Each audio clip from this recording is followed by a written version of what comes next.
Hi, my name is Megha. I am originally from India, but I've been living in Singapore for 14 years now. So I call myself an honorary Singaporean. I have two boys, they are 11 and 7, and I run two businesses. My coaching and consulting business completes 10 years this year. And at the start of 2025, I bought another business, a community of founders called Launchpad. I grew up in Delhi. My parents, my family, they're originally from the state of Bihar, but I grew up in Delhi. I moved to Pune, which is in west of India, to do my master's in mass communication.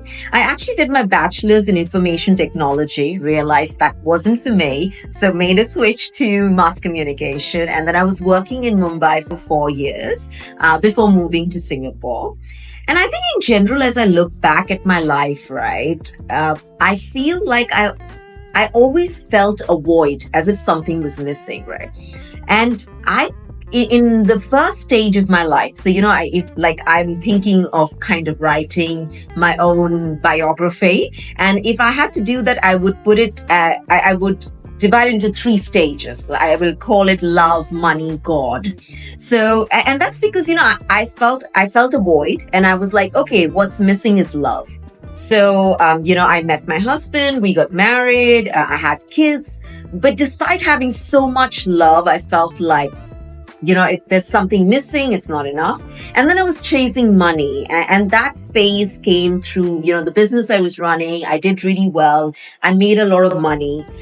And even after that, felt like something's missing. And it was almost like I have everything. You feel like, why am I being so ungrateful? Like, I have love, I have kids, I'm making a lot of money, I'm leading a good life, I'm in an amazing place like Singapore. But it was only when I established a deep connection with the divine and God when I finally felt whole. So like my life right now has a very solid spiritual religious foundation. I start my day with that. And then everything else is there. Like I'm running my businesses, I'm taking care of my boys. But just having that foundation, having made that connection has made me feel so fulfilled. I really honestly cannot put it into words. I grew up, I'm 43, so I grew up in 1980s India. So there were definitely expectations on what I should do and for sure how I should behave as a girl, as a woman, And this is what I've realized is so common because not just in my generation, not just in India, but as I came to Singapore, I feel like it's something that women around the world are still experiencing, where the expectation is that you have to be people pleasing. You have to be nice, right?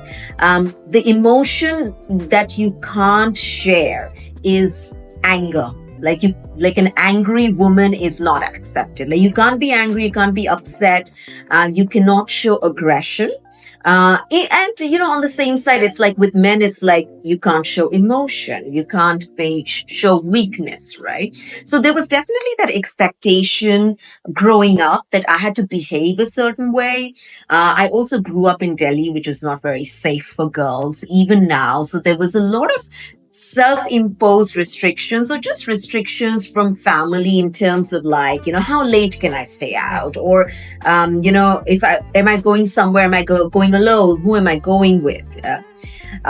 Expectations in terms of career as well, right? Because when I did, I did information technology, which was like a very good, stable career to take. But when I switched to mass communication, and I actually specialized in audiovisual production, which is like films and television, that was making a move that, people didn't.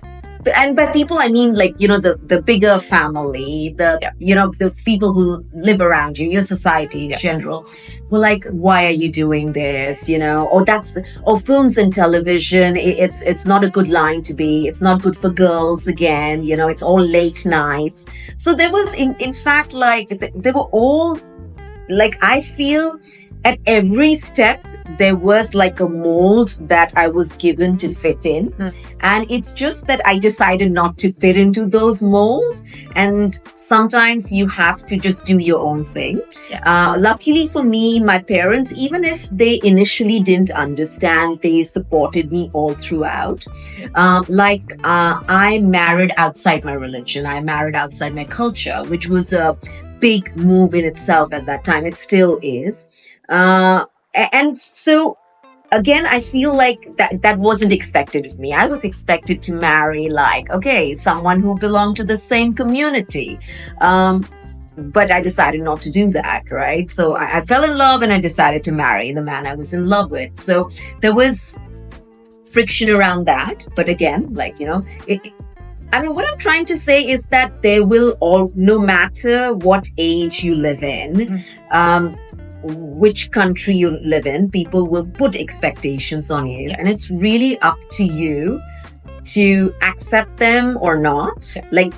We all have that agency, we all have that power. And you do you. For sure. I feel like all the self-reflection work and the inner work that I've done, right? We can always find something wrong with the way our parents raised us, right?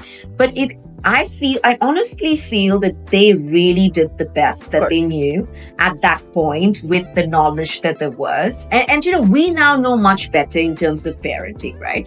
For example, when we were younger, it was very common for us to get whacked as kids. Both me and my brother would get whacked. We had our ears pulled. And it's so interesting we were watching a TV show, me and my kids, right? And there the parent, pulled the ears of her adult daughter, again in a very playful way, but it was hard.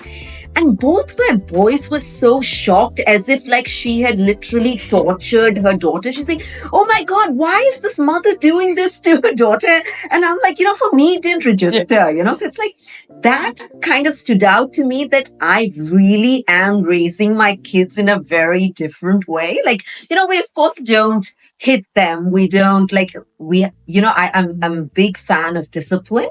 So there is discipline, but it's imposed verbally. It's never imposed physically. So I'm definitely conscious of how I'm raising my kids. I'm very conscious of how I'm raising them also because they're boys, and if you just see the news of the world and the kind of violence that's happening, perpetrated mostly by men, I keep telling them, almost on a daily basis, that for me, the most important thing is that you're nice, kind boys with good manners. Your education comes second, your achievement comes second. You have to be a good human being first. Yeah. I want them to grow up in a way that they accept and celebrate differences, right? And not have judgments about this is the right way to live life and no other way is right, which is where all the biases and the judgments come from.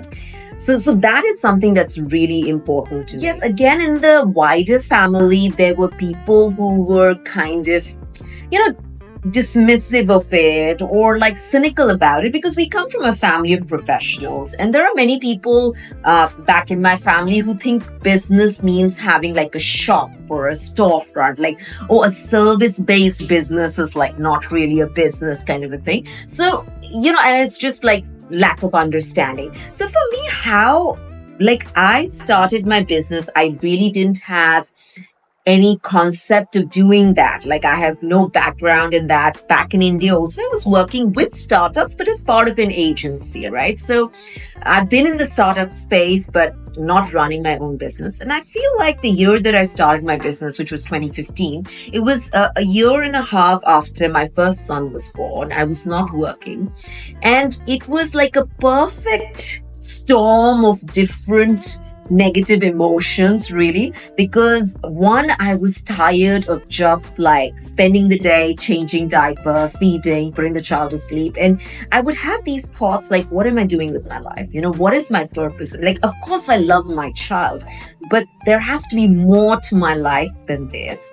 I was not making any money. That really affected my self-worth, having to ask my husband for even the smallest of things. So it was really that perfect, as I I said, the storm of negative emotions like low self-worth, I'm not making any money. What is my life about? What's the meaning of this? What's the purpose? It just made it seem like the perfect solution is having my own business, because that meant that I was not restricted in terms of the amount of money I made. As many projects I took, I could make money. I would have flexibility to be around my son. We didn't have a helper then. I was like, I can choose projects I want to work on. It'll give me I can take on meaningful work. I can take on purposeful work. And the beauty is that it actually turned out to be true.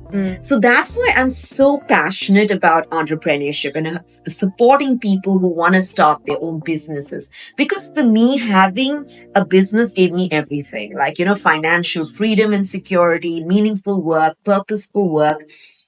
And then I moved in 2011, right? I didn't have any friend circle. I had no network. But finally, after setting up a business, I started joining these communities of founders where I found people who were on the same journey. They had aligned values. So I found finally I had friends in a network. So that's why I'm so passionate about entrepreneurship, and I'm really passionate about networking communities. Of course, you have to choose the ones that align with your values. It's so interesting. In Dharamshala, about an hour away, there is a very ancient Shiva temple. And it wasn't part of the itinerary that we had as a group, but I felt really drawn to it. And somehow circumstances happened. I was able to go there. Yeah. And I feel my journey, I would say, back on this path started from there, because after that, I felt like I was almost divinely guided to things that would help me take the next step. So, it's like, okay, I've gotten this now. Or suddenly a video would come that would be like, oh, you can do this practice. Or I would come across a book that would help me further my journey. So that was the start of the journey. And it's now been 2 years. We're just following the first step, diligently, led me to the second step and the third step. And just being, I feel really blessed that we live in times where a lot of this knowledge is very easily available, whether it's on YouTube. If you have an interest, you can find really good teachers out there online who can guide you on this journey. So that's how it started. But initially it was just a lot of hearing something, trying it out, seeing if it makes a difference. And the reason I say it's going back is because my parents' tradition on my father's side, it's they worship Shiva very, what's the word? With a lot of devotion, yeah. And on my mother's side, it's Shakti, the divine feminine, the goddess that's worshipped, right? And so I had this in my, it's there in my traditions, in my ancestry, but I never connected to it before. Lots and lots of money, just being surrounded by my boys. See, if I have to create a picture, right, it would be me by the sea in a very comfortable seat, with my laptop, because I'm always doing something, but my boys are there with me. It's a beautiful luxury resort. I love being surrounded by beautiful things.